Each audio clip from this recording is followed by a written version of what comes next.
জয় গুরু বন্ধুরা, good morning. আশা করি তোমরা সবাই অনেক ভালো আছো, সুস্থ আছো। আমরাও কিন্তু বেশ ভালো আছি। আমার এই ছোট্ট পরিবারে আরও একটি নতুন ব্লগে তোমাদের সবারই ওয়েলকাম জানাইতেছি। আশা করি আজকের এই ব্লগটাও তোমাদের ভালো লাগবে, তো সম্পূর্ণ ব্লগটা দেখার অনুরোধ রইল।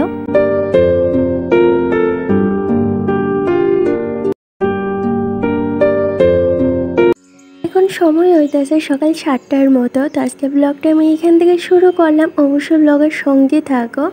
আর এই যে সকালবেলা ঘুম থেকে ওইটা প্রতিদিনের যে কাজগুলি থাকে, ঠাকুর ঘরের নিদ্রাটা তোলা, তারপর ঠাকুর ঘরে একটা ধূপকাঠি ধরায় দেওয়া, তো এইগুলি সারলাম। তারপর বাসি কাজ কইটা সাইরা এইবার আয়ে পড়ছি এই যে গর্তটা গুছাইতে। তো প্রথমে আগে এই যে সামনের ঘরে যে বিছনাটা আছে এটা গুছিয়ে নিতে আসি। বেডটা গুছিয়ে সেরা সাইডের টেবিলটা সুন্দর করে গুছিয়ে নিয়েছি। এইবার এই যে আয় পড়ছি বেডরুমে। তো আজকে একটু কাঁচা ধোয়া করতে লাগবে। এই যে কুলবালিশের কাপড়গুলি অনেকদিন হয়েছে ধোয়া কাঁচা করা হইতেছে না, এগুলি ময়লাও হয়ে গেছে গা। তো এগুলি খুললা সেরা ভিজাইয়া দিমো, তার সাথে এই যে মশারিটাও দমু। ফুল বালিশের কাভার কইটা চেঞ্জ করে দিলাম। তারপরে এই যে যেটি ধোয়া আছে এগুলি এখন লাগাইয়ে দিব। আর সকাল থেকে না জলের একটু সমস্যা দেখা দিতে আছে। কালকে জল আসছিল না, মানে কয়েকটা দিন ধরে না জলের ভীষণ সমস্যা হইতেছে। আর সকালটা হইলেই তো জলের দরকার, প্রচুর জল লাগে। তার উপরে যদি এই যে জল না থাকে তাহলে কাজগুলি করতেও অনেকটা লেট হয়ে যায়। কারণ কি করবো, কোথাও রান্না করেও গেলে জলের দরকার লাগে, বা যেই কাজটাই হাত দেবো ওই কাজটাই কিন্তু জলের দরকার। এর মধ্যে জলটা না থাকলে কিভাবে কাজ করবো এটাই বুঝতে পারতেছিলাম না। তো অনেকটা সাহস নিয়ে তো এই যে কাঁচা ধোয়া করার লেগে কাপড় কইটা ভিজাই দিয়েছি। এখন কিভাবে কি করবো এটাই জানি না। তো অনেকটা কম করেই কাপড় ভিজাইছি, সবটা আর ভিজাইলাম না। যদি জলটা কাভার না করতে পারি, রান্না বাড়াও আছে, তারপর কাকিমারাও তো জলের দরকার। তো এখন যদি সবটা আমি ইউজ করে লাই তাহলে তো হইতো না। তো একটু বুঝা শুনে সেরে জলটা খরচা করতে লাগতেছে। খাওয়ানোর যে জলটা আছে বা রান্না করার যে জলটা, এইটি তো আমি বোতলের মধ্যে বইরা রাইখা দেই, বা ওই যে ঘরে যে ছোটো ডেক তারপরে বোতল বালতি এগুলির মধ্যে তো রাইখা দেয়। কিন্তু এইটা দিয়ে তো রান্নাঘরের কাজ হয়ে যায়। কিন্তু রান্না করার পরে বাসন মাজা বা অন্যান্য যে কাজগুলি থাকে এগুলি করতে একটু চাপ হয়ে যায়। আর ওই যে কুয়া যে আছে এইটার জলটাও না বেশি একটা ভালো না। কুয়াটার উপরে তো আর সেই রকম কিছু দেওয়া না, একটা নেটের জালি দেওয়া আছে। তো এইটা দিয়ে তো আর ওই যে ময়লা আবর্জনা এগুলি আটকায় না, পাতা টাতা কিন্তু পড়ে। তো জলের মধ্যে ভীষণ একটা গন্ধ করে বাজে। আর একটু জলটা দিয়ে হাত পা ধুইলেই না হাত পা ভীষণ চুলকায়। তো এই কারণে আর কাঁচা ধোয়া এই জলটা দিয়ে করতে পারি না। যখন একদমই জল থাকে না তখন ওই ধরো একটু একটু ওই কুয়ার জল দেওয়া কাজকর্ম করি, যেমন বাথরুমের যে কাজগুলি আছে এগুলি সাইডে নিতে পারি। কিন্তু এই যে কাঁচা ধোয়া রান্নাঘরের কাজ তো আর কুয়ার জল দেওয়া হয় না। তো এখানে একটু হিসাব করে চলতে লাগতেছে এই কয়েকটা দিন। এদিকে আমি বালিশের কাভার করে চেঞ্জ করে দিয়েছি, আর যেগুলি কাঁচা ধোয়া করবো এগুলি ভিজাইয়ে দিব। তো এদিকে আমি ঘরটা আগে গুছাইয়ে নিয়েছি, কয়েকটা কাপড় আছিল যেগুলো বাস করে আলনার মধ্যে রাইখা দিলাম। বিছনার রেলিংগুলি আর ওই যে পাটিটাও কিন্তু ভালো করে মুছা দিয়েছি। পাটিটার মধ্যে একটা ঘামের গন্ধ উঠে গেছে তার সাথে দেখতেই পাইছো কালো কালো কিন্তু একদম ছাপ পড়ে গেছে তো এইগুলি যদি 2-1 দিন পর পর না মুছি তাইলে কিন্তু পাটিটা একদম কালো হয়ে যায় এবং আর একদম ঘুমানো হয়ে যায়, তখন দেখতেও বিশ্রী লাগে। আর জানো তো বন্ধুরা, এই পাটিটা না আমার বিয়ের আসছিল। তো দেখো পাটিটা একটু ছোট হয়ে গেছে আমাদের বিছনার অনুযায়ী, আর বিছনাটাও বেশি একটা ভালো না। জানো তো বিছনার নিচের জায়গাটা না একটু ঢাইপা গেছে এই বিছনাটা আমরা যখন এখানে প্রথম আইছিলাম, মানে আমার হাজব্যান্ড যখন এখানে প্রথম আইছে তখন কিন্তু এই বিছনাটা ও কিনছিল। তো ও তো এইসব নিয়ে এত ভালো বুঝে না, তো ওই ভুলবশত এই বিছনাটা কিনা হয়ে গেছিল আর এটার প্লাইউডটা না একটু নিচের দিকে ঝুঁকা গেছে তো ইচ্ছে আছে আমি যখন ইউটিউবের ফার্স্ট পেমেন্ট পাবো তখন ওইটা দিয়ে একটা ভালো বেড কিনবো। তো দেখা যাক কি হয়। আর মনে হচ্ছে খুব তাড়াতাড়ি একটা খুশির খবর পাইবা তোমরা। তো এইদিকে এই যে ঘরের কাজকর্ম সারলাম, তারপর বাসি ঘরটা ঝাড়ু দেওয়া হয়ে গেছে তার সাথে এই যে কুয়ার পাটটাও ঝাড়ু দিয়ে লাইছি। এইবার এই যে ঝুড়ির মধ্যে কালকে রাত্রে যত বোতল আসছিল ঘরের সবকটা জমাইয়া রাখছিলাম। আজকে এই যে এটা দইয়া দিমো, অনেকদিন হয়েছে দোয়া না। আর বোতলের মুখটা একদম সাদা সাদা হয়ে গেছে, কেমন যেন একটা পিছলা পিছলা ভাব লাগতেছিল।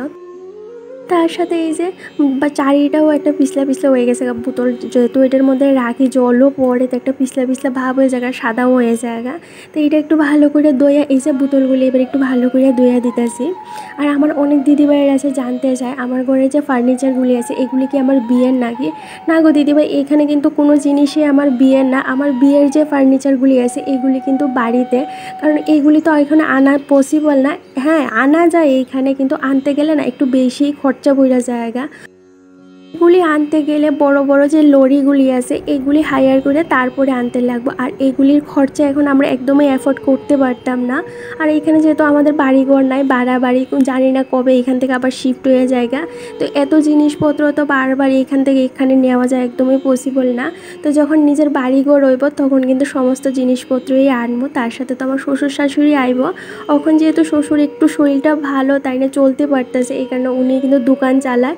এমন না যে আমার শ্বশুর দোকান না চালালে আমাদের সংসার চলতো না, যেহেতু ছেলে একটা জায়গায় ভালো চাকরি করে হয়তো মা বাবারে সেইভাবে লাক্সারিভাবে রাখতে পারতো না, কিন্তু যেই রকমই হোক নুন ভাত তো খাওয়াইতে পারবো।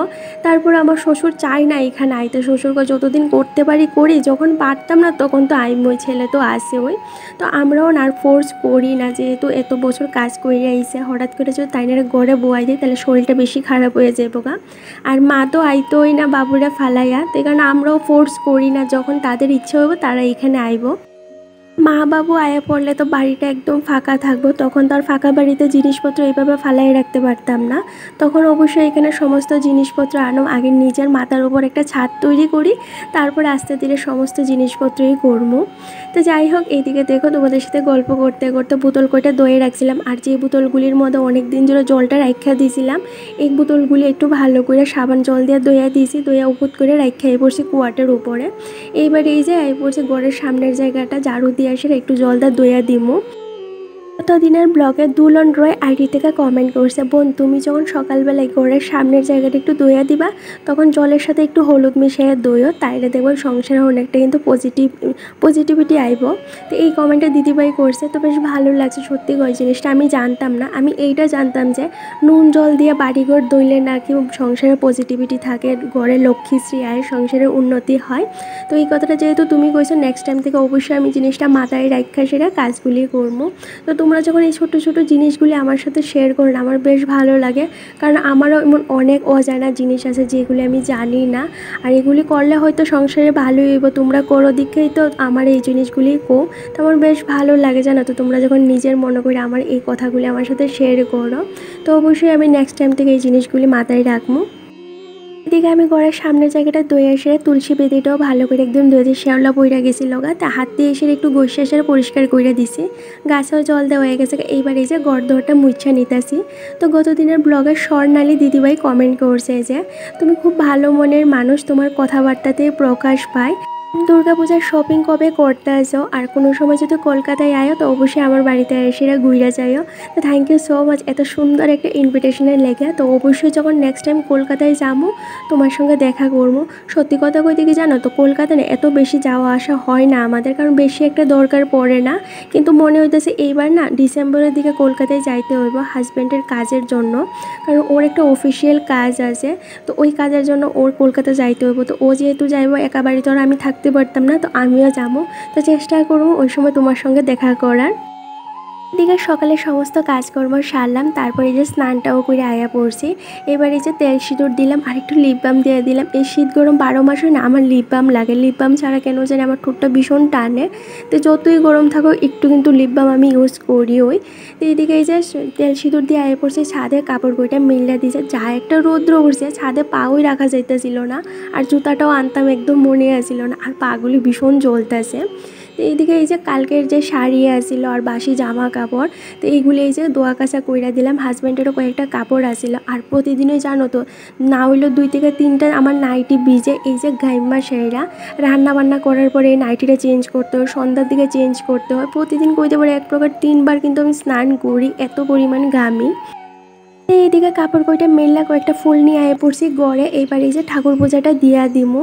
আর জানো তো তুলসী গাছে না একটা তুলসী পাতাও নাই, আমার যে তুলসী বেদিটা আছে এইটার সাইডে একটা ছোট্ট তুলসী গাছ আছিল, ওইটার থেকে তুলসী পাতা এনে সে ঠাকুর সেবা দিতাম। আজকে গিয়া দেখি না একটা তুলসী পাতাও নাই, ছোট এই যে 5টা তুলসী পাতা পাইছি, তো এই 5টা তুলসী পাতা দিয়েছে এই যে ঠাকুর সেবাটা সাইরেলামও। শ্রীনিভা চক্রবর্তী আইডি থেকে শ্রীনিভা দিদিভাই কমেন্ট করছে যে রূপ মানুষের সারা জীবন থাকে না, তুমি খুবই সংসারী, তোমার দেখে অনেক কিছু শিখলাম। আর পূজার শপিং কি করলে একটা ভিডিও দিও। তো সত্যি কথা কইতে কি জানো তো, প্রথমে না পূজার শপিং করার একদমই ইচ্ছে আসছিল না, কারণ এইবার আমরা অনেক দূর যাইতেছি ঘুরতে সপরিবার মিল্লা সাইরা। তো এই কারণে বেশি একটা কেনাকাটা করারও ইচ্ছে আসছিল না। ভাবলাম এত দূর যেহেতু যাইতেছে ওইখান থেকে কেনাকাটা করলাম, এইবার আর দুর্গাপূজার কেনাকাটা করতাম না। কিন্তু গতকালকে কী হয়েছে, হাজব্যান্ড হঠাৎ করে কইতেছে যে পূজার লেগে কিছু কেনাকাটা করো। তো আমি তো প্রথমে না করতেছিলাম, তারপর ও কইতেছে তুমি না কিনলে আমি একা আর কিনতাম না। তো এখন দেখি আমি না কিনলে ও কিনে না। ওর কথা চিন্তা করি সেটা গতকালকে অর্ডার করলাম 2টা শাড়ি, তার সাথে একটা ড্রেস। আমি কিন্তু পূজার লেগে কোনো কিছুই অর্ডার করছি না, সবটাই কিন্তু ওই যে ঘুরতে যাবো এই কারণে অর্ডার করছি। তো এইদিকে এই যে ঠাকুর পূজা দিলাম। আরেকটা দিদিভাই কমেন্ট করছিল যে তোমার ঠাকুরের আসনটা একটু ভালো করে দেখাইও। তো এই যে একটু ভালো করে তোমাদের কিন্তু আসনটা দেখাই দিলাম, আগেও দেখাইছি আবার একটু দেখাই দিলাম।